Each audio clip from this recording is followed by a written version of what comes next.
사랑하는 여러분, 오늘 우리가 함께 붙들고 씨름하려는 문제는 단순한 신학적 주제가 아닙니다. 이 문제는 어떤 교파에 속하느냐, 얼마나 오래 교회를 다녔느냐와도 무관합니다. 이 문제는 모든 인간이 결국 맞닥뜨리게 되는 피할 수 없는 질문입니다. 저는 오늘 여러분께 기독교가 왜 필요한지에 대해 말하려 하지 않습니다. 기독교가 인간에게 어떤 유익을 주는지, 삶을 얼마나 더 윤택하게 만드는지에 대해 이야기하려 하지도 않습니다.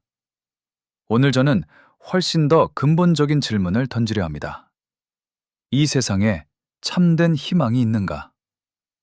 이 질문은 우리가 여유로울 때는 쉽게 미룰 수 있습니다.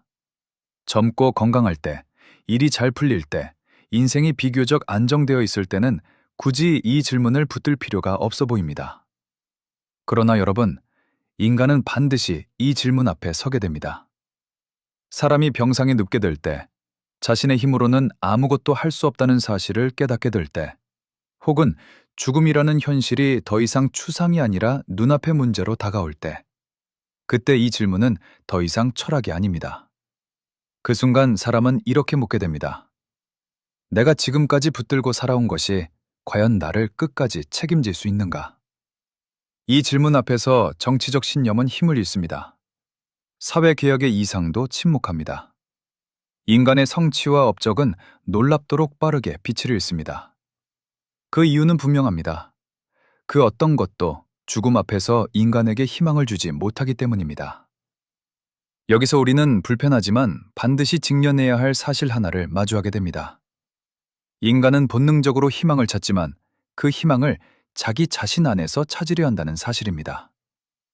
사람들은 이렇게 말합니다. 조금만 더 나아지면 된다. 조금만 더 발전하면 해결될 것이다. 제도만 바꾸면 환경만 개선하면 된다. 그러나 여러분, 이런 생각은 인류 역사 전체를 통해 이미 수없이 검증되었습니다. 정치 체제는 바뀌어 왔습니다. 왕정에서 민주주의로, 독재에서 공화정으로 수많은 실험이 반복되었습니다. 그러나 인간의 탐욕은 사라지지 않았습니다. 권력을 가진 자는 언제나 그것을 남용했고 정의라는 이름으로 또 다른 불의를 만들어냈습니다. 교육은 어떻습니까? 우리는 역사상 가장 많이 배운 세대입니다. 그러나 동시에 가장 정교한 방식으로 서로를 속이고 이용하고 파괴하는 세대이기도 합니다. 지식은 늘어났지만 인간의 도덕성은 그 속도를 따라가지 못했습니다. 오히려 지식은 악을 더 효율적으로 수행하는 도구가 되었습니다. 과학과 기술은 눈부시게 발전했습니다. 그러나 여러분, 과학은 인간이 무엇을 할 수 있는지는 말해주지만 무엇을 해야 하는지는 말해주지 못합니다. 이 지점에서 우리는 아주 중요한 결론에 도달하게 됩니다. 인간이 만든 모든 희망은 인간 자신을 전제로 삼고 있다는 사실입니다. 그리고 바로 그 점 때문에 그 희망은 필연적으로 실패할 수밖에 없습니다. 성경은 인간을 조금만 굳히면 되는 존재로 보지 않습니다. 성경은 인간을 환경만 바꾸면 선해질 존재로 진단하지 않습니다. 성경은 인간을 근본적으로 타락한 존재로 진단합니다. 병든 사람에게는 치료가 필요합니다. 그러나 죽은 사람에게 필요한 것은 조언이 아니라 생명입니다. 여기서 우리는 기독교가 왜 그렇게 불편하게 들리는지 이해하게 됩니다. 기독교는 인간의 자존심을 건드리기 때문입니다. 기독교는 인간에게 너는 스스로를 구원할 수 없다고 말하기 때문입니다. 그러나 여러분, 불편하다고 해서 틀린 것은 아닙니다. 오히려 진실은 대개 불편한 얼굴을 하고 있습니다. 바로 이 지점에서 기독교는 다른 모든 사상과 갈라서기 시작합니다. 그리고 다음 단계에서 우리는 이 질문을 피할 수 없게 됩니다. 만일 인간이 스스로를 구원할 수 없다면, 그렇다면 누가, 무엇이 희망인가? 이 질문에 대한 대답이 바로 예수 그리스도이며 그분 안에서만 기독교는 희망이 됩니다. 사랑하는 여러분, 우리는 앞에서 한 가지 사실에 도달했습니다.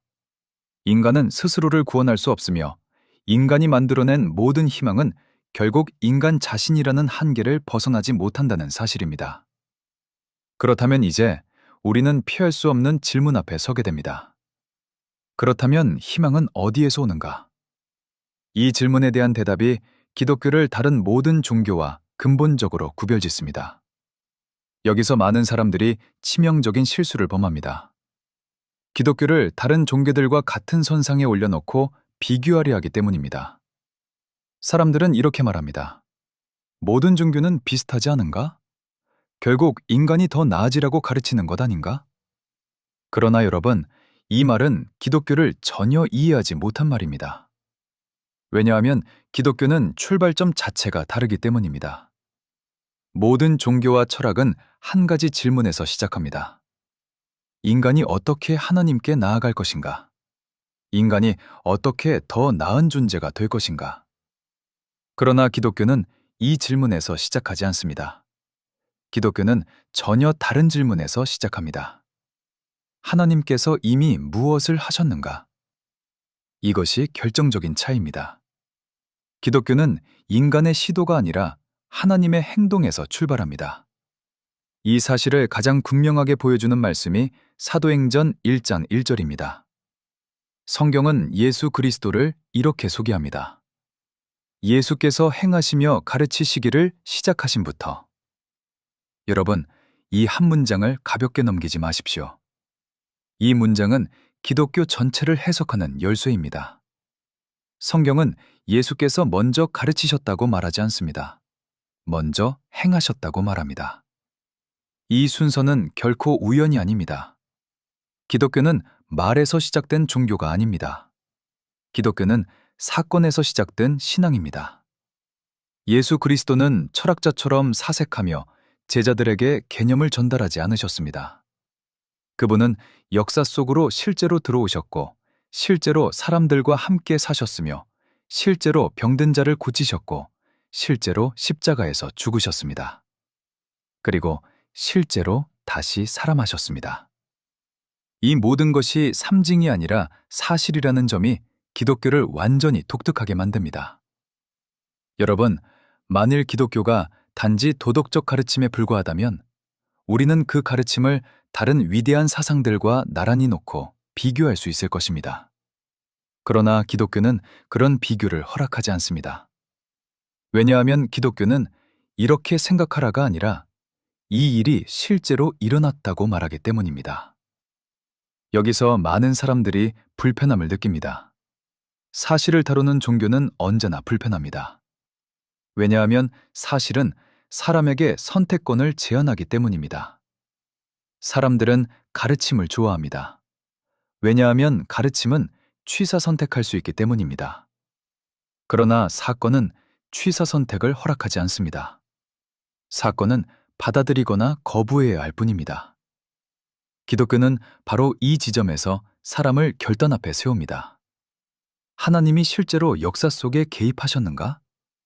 예수 그리스도라는 인물이 실제로 하나님의 아들이신가? 이 질문을 피해갈 수는 없습니다. 그리고 이 질문에 대한 대답에 따라 기독교는 의미 없는 종교가 되거나 아니면 유일한 희망이 됩니다. 여러분, 하나님이 인간에게 오셨다는 이 선언은 단순히 감동적인 이야기가 아닙니다. 이 선언은 인간에 대한 하나님의 평가를 포함하고 있습니다. 왜 하나님이 굳이 인간에게 오셔야 했습니까? 왜 하나님은 사람을 위로하는 말씀만 주시지 않고 직접 이 땅에 오셔야 했습니까? 그 이유는 분명합니다. 인간은 스스로 하나님께 갈 수 없기 때문입니다. 이 사실을 인정하지 않으면 기독교는 결코 이해되지 않습니다. 하나님이 오셨다는 사실은 인간이 올라갈 수 없다는 사실을 전제로 합니다. 그래서 기독교는 인간의 자존심을 상하게 합니다. 비것이 기독교는 언제나 불편하게 들립니다. 그러나 여러분, 불편하다고 해서 거짓은 아닙니다. 오히려 이 불편함이야말로 기독교가 진짜라는 증거입니다. 인간이 만든 종교는 언제나 인간을 높입니다. 그러나 하나님이 주신 복음은 인간을 낮추고 하나님을 높입니다. 여기서부터 기독교의 희망은 시작됩니다. 왜냐하면 희망은 인간에게서 나오지 않고 하나님에게서 나오기 때문입니다. 그리고 바로 이 하나님이 예수 그리스도 안에서 우리에게 오셨습니다. 이제 우리는 다음 질문을 피할 수 없습니다. 그렇다면 그 예수 그리스도는 과연 누구신가? 이 질문이야말로 기독교 전체를 결정짓는 질문이며 다음 단계에서 우리는 이 질문을 정면으로 다루게 될 것입니다. 사랑하는 여러분, 이제 우리는 기독교의 중심부에 도달했습니다. 앞에서 우리는 인간에게는 희망이 없으며 희망은 오직 하나님에게서 온다는 사실을 살펴보았습니다. 그리고 그 하나님께서 예수 그리스도 안에서 인간에게 오셨다는 선언을 보았습니다. 그러나 여기서 우리는 결정적인 질문 하나를 더 이상 피할 수 없습니다. 그렇다면 예수 그리스도는 과연 누구신가?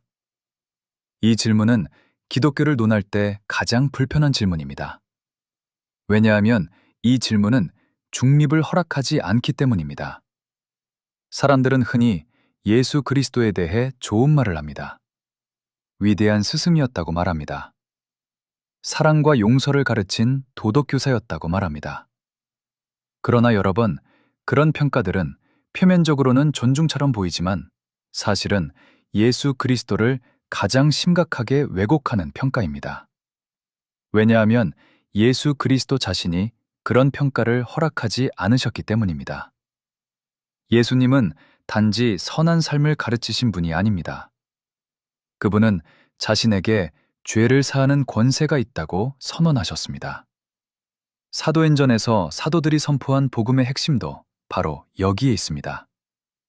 사도들은 예수님을 위대한 도덕교사로 전파하지 않았습니다. 그들은 예수님을 주와 그리스도로 선포했습니다. 여러분, 이 표현의 무게를 가볍게 여기지 마십시오. 주라는 말은 절대적인 권위를 뜻합니다. 그리스도라는 말은 하나님께서 보내신 구원자라는 뜻입니다. 이 선언은 예수님을 존경할 수 있는 선택지를 완전히 제거합니다. 예수님은 존경의 대상이 아니라 경배의 대상이기 때문입니다. 그래서 많은 사람들이 기독교를 불편해합니다. 기독교는 예수님을 적당히 좋은 분으로 남겨두지 않기 때문입니다. 여러분, 예수님이 하신 말씀을 정직하게 읽어보십시오. 그분은 이렇게 말씀하셨습니다.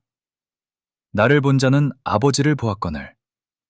또 이렇게 말씀하셨습니다.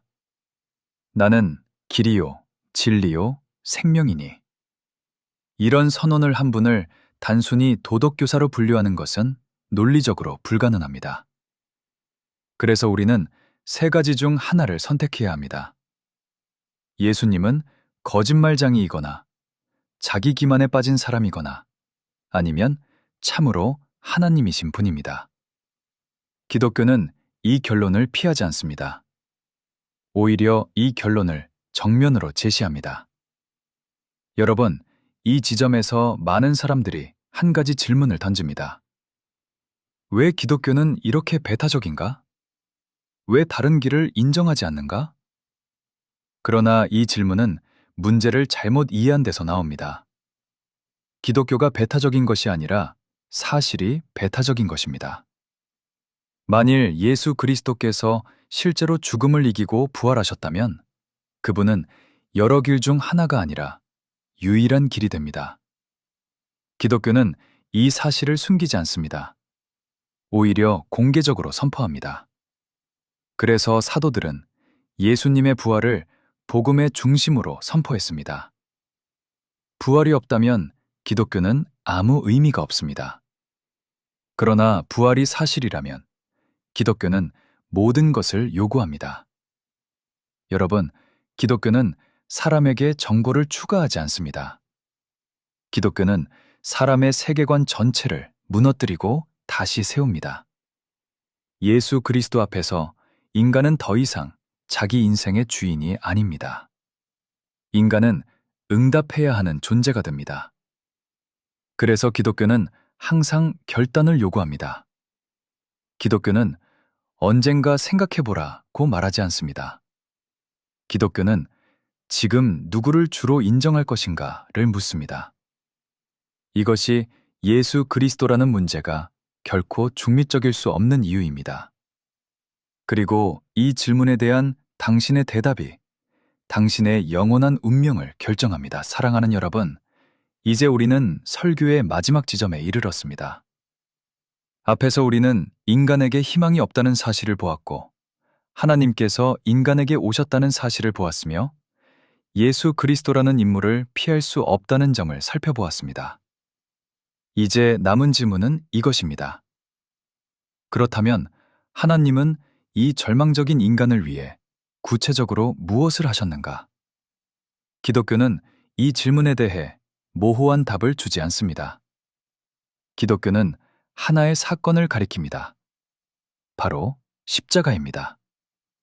십자가는 기독교의 상징이기 이전에 하나님의 선언입니다. 이 선언은 인간에 대한 하나님의 평가를 있는 그대로 드러냅니다. 만일 인간이 조금만 더 노력하면 구원받을 수 있는 존재였다면, 만일 인간이 도덕적 진보를 통해 하나님께 이를 수 있는 존재였다면 십자가는 필요 없었을 것입니다. 그러나 하나님은 자기 아들을 십자가에 내어주셨습니다. 이 사실은 인간의 상태가 얼마나 심각한지를 하나님 자신이 선포하신 것입니다. 십자가 앞에서 인간의 모든 자랑은 무너집니다. 도덕적 성취도, 종교적 열심도, 선행의 목록도 아무 힘을 갖지 못합니다.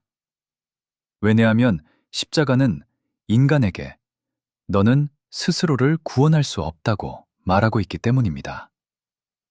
그러나 여러분, 십자가는 정죄로 끝나지 않습니다. 십자가는 동시에 하나님의 사랑을 선포합니다. 하나님은 죄를 눈감아 주심으로 우리를 구원하지 않으셨습니다. 하나님은 죄의 대가를 자기 아들에게 담당하게 하심으로 우리를 구원하셨습니다. 여기서 기독교는 다시 한번 다른 모든 종교와 갈라섭니다. 기독교는 하나님이 너를 용서하셨다고 가볍게 말하지 않습니다. 기독교는 용서는 값을 치르고 이루어졌다고 말합니다. 이것이 십자가의 무게입니다. 그러나 십자가가 모든 것의 끝이었다면 기독교는 비극적인 종교로 남았을 것입니다. 그러나 하나님은 십자가로 끝내지 않으셨습니다. 부활이 있었습니다. 부활은 예수 그리스도의 모든 말씀이 참이었음을 확증하는 하나님의 최종 선언입니다. 사도행전에서 사도들이 담대하게 복음을 전할 수 있었던 이유는 단 하나입니다. 그들은 부활하신 주님을 보았기 때문입니다. 부활은 기독교가 단지 과거의 사건을 기념하는 종교가 아니라 현재 진행형 신앙임을 보여줍니다. 예수 그리스도는 지금도 살아계십니다. 지금도 다스리십니다. 지금도 사람을 부르십니다. 이 사실이 기독교의 희망을 절대적으로 만듭니다. 사랑하는 여러분, 기독교는 여러 대안 중 하나가 아닙니다. 기독교는 절망 가운데 있는 인간을 위한 유일한 하나님의 대답입니다. 이것은 교회의 주장이 아니라 사도의 선포였고 성경의 증언이며 역사의 사실입니다. 그러므로 이제 우리는 결론 앞에 서게 됩니다. 예수 그리스도는 존경의 대상이 아닙니다. 그분은 결단의 대상입니다. 그분을 주로 고백하든지 아니면 거부하든지 둘 중 하나입니다. 중간지대는 없습니다. 그래서 저는 오늘 이 설교를 조심스럽지만 분명하게 마무리하려 합니다. 그리스도께로 오십시오. 이것은 감정에 호소하는 말이 아닙니다. 이것은 현실을 직면한 사람에게 주는 가장 이성적인 초청입니다. 왜냐하면 예수 그리스도 외에는 죄를 해결할 길이 없고 죽음을 이길 길이 없으며 하나님께 나아갈 길이 없기 때문입니다. 사랑하는 여러분, 세상은 계속 흔들릴 것입니다. 인간이 만든 희망은 계속 무너질 것입니다. 그러나 한 가지는 결코 흔들리지 않습니다. 예수 그리스도는 어제나 오늘이나 영원토록 동일하십니다. 그분 안에만 참된 희망이 있습니다. 기독교는 여러 희망 중 하나가 아닙니다. 기독교는 오직 하나뿐인 희망입니다. 아멘.